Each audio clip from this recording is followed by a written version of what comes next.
La Bible, le livre le plus lu au monde, même environ 2000 ans après sa première publication. Certaines personnes pensent que c'est un livre historique, qui raconte des histoires passées. Et d'autres personnes affirment que c'est un guide initiatique, qui renfermerait les secrets sur le pouvoir créateur qui dort en nous. Après sa mise à l'écart, au IVe siècle, l'Évangile a complètement disparu. Il a été retrouvé par hasard par des bergers en fin 1945, à Nag Hammadi, en Haute-Égypte, sous sa forme complète, aux côtés de plusieurs dizaines d'autres textes. L'Évangile selon Thomas n'est pas une histoire, mais c'est une compilation d'environ 114 paroles qui auraient été dites par Jésus et écrites par Thomas. Les premiers mots écrits sur ce document disent « Celui qui trouvera l'interprétation de ces paroles ne goûtera pas la mort ». Est-ce que ces textes ont simplement été égarés ou ont-ils été cachés volontairement? Renferment-ils les secrets sur le pouvoir qui se cache en chacun de nous? C'est ce que vous allez découvrir dans cet épisode. Un disclaimer avant de commencer, que vous ayez une religion ou une autre, que vous soyez athée ou croyant, cette vidéo est faite pour vous. Dans cet épisode, on ne va pas juste étudier la Bible, mais on va partir à la découverte des écrits qui ont été égarés pendant plusieurs milliers d'années. Petite parenthèse aussi, pour ceux qui veulent apprendre à reprogrammer leur subconscient et transformer leur vie, on a mis en place une vidéo qui vous apprendra à le faire gratuitement dans la description. C'est parti. Combien d'entre vous avez entendu parler de l'Évangile perdu selon Thomas? L'Évangile perdu selon Thomas. Certains d'entre vous en avaient entendu parler. L'Évangile perdu selon Thomas est puissant. Parce que nous pensons que ce sont les mots qu'a dit Jésus, alors qu'il enseignait à ceux qui l'entouraient comment utiliser le pouvoir des émotions humaines dans sa vie. Il y avait une époque où ce champ énergétique et le langage des émotions faisaient partie de notre tradition. C'était dans nos textes. Jusqu'au IVe siècle, en l'année 325 après Jésus-Christ. En l'an 325, quelque chose s'est passé. Nos textes ont été modifiés et nous avons perdu une quantité astronomique d'informations. L'empereur Constantin, lors des débuts de l'Église chrétienne, avec les premières versions de la Bible chrétienne, a dû prendre des décisions. Quelle information allons-nous inclure? Et quelle information allons-nous exclure? Ce que nous savons maintenant, c'est qu'au minimum,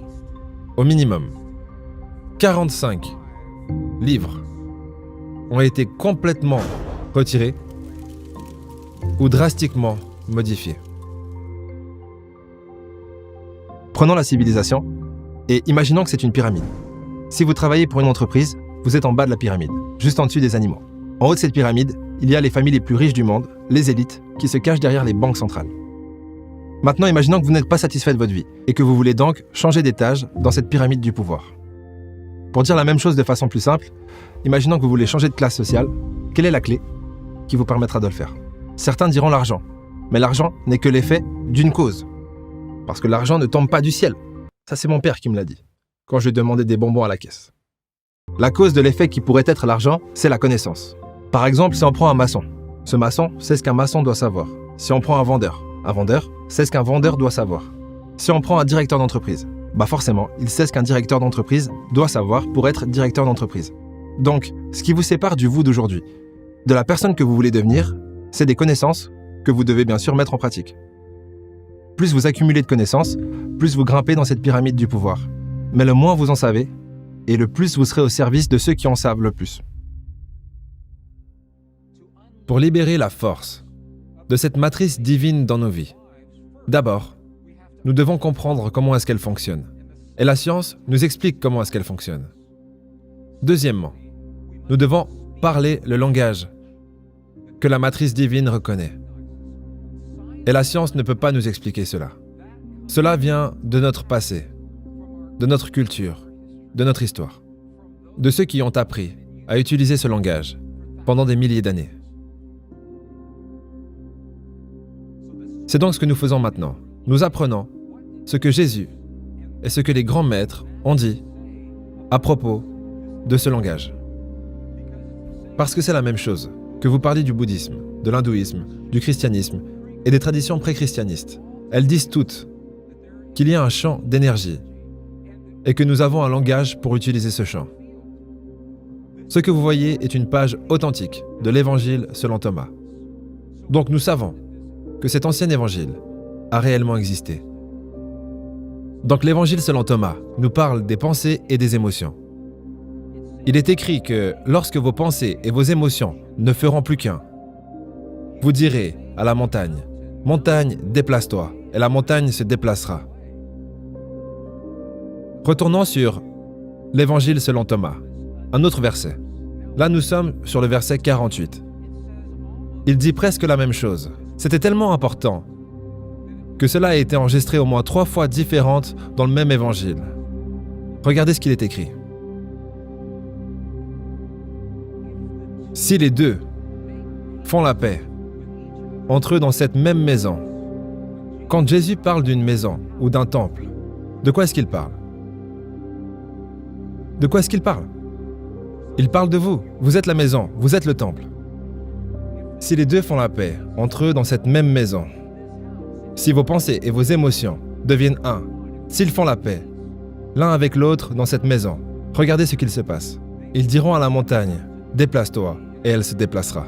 Il nous le redit encore, dans un verset complètement différent, à quel point il est puissant de connecter vos pensées et vos émotions. Mais il ne nous a toujours pas dit comment. Comment faire cela? C'est la partie suivante. Les plus sceptiques d'entre vous sont déjà en train de se dire « Mais qu'est-ce qu'il raconte? Déplacer une montagne en connectant ses pensées et ses émotions. » Mais bien sûr, c'est une métaphore.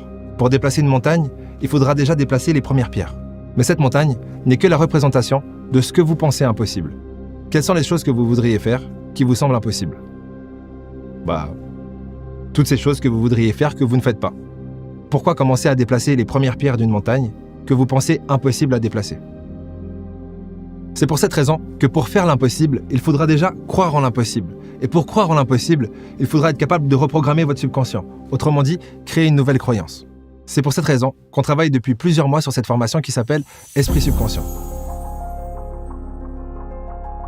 Mais vous n'avez pas forcément besoin de la formation. Si vous allez dans la description, vous aurez accès à une vidéo totalement gratuitement qui vous apprendra à reprogrammer votre subconscient pour transformer votre vie. Tout ce que vous aurez à faire, c'est remplir un questionnaire qui vous prendra moins de 30 secondes à remplir.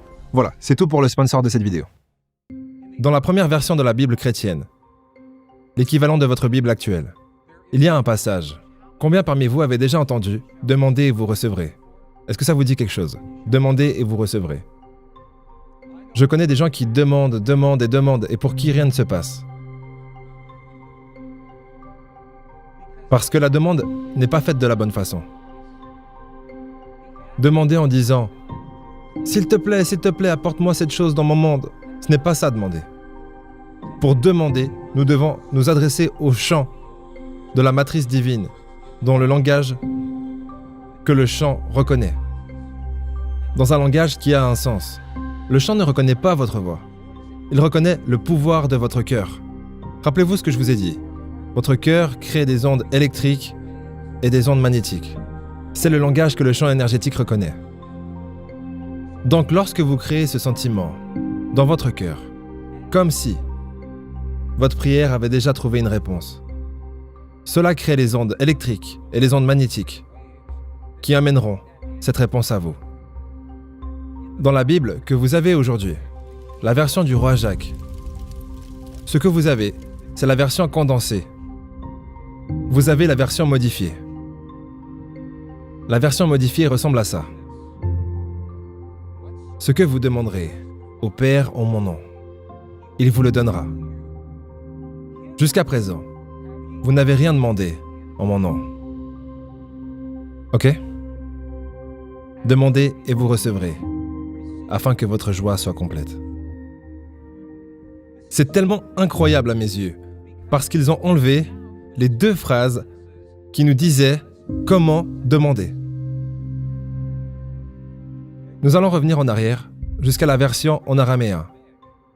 Et nous allons regarder cette traduction. C'est la version originale en araméen. Cette version est très similaire. Donc c'est la version traduite avec les bouts manquants. Tout ce que vous demandez franchement, directement, de l'intérieur de mon nom, vous sera donné. Il est écrit, jusqu'à présent, vous n'avez pas fait cela. Parce que si nous demandons avec notre voix, nous n'avons pas fait ça. Maintenant, voici les parties qui ont été modifiées. Voilà ce qui a été perdu. Regardez ces 2 phrases très puissantes. Demandez sans motif caché et soyez entouré par votre réponse. Soyez enveloppé par ce que vous désirez, afin que votre joie soit complète. Écoutez ce qu'il dit. Il ne vous dit pas de prononcer un mot. Il vous dit d'être entouré en ressentant comme si. Si vous êtes entouré, vous vous ressentez comme si votre réponse était déjà arrivée. Soyez enveloppé.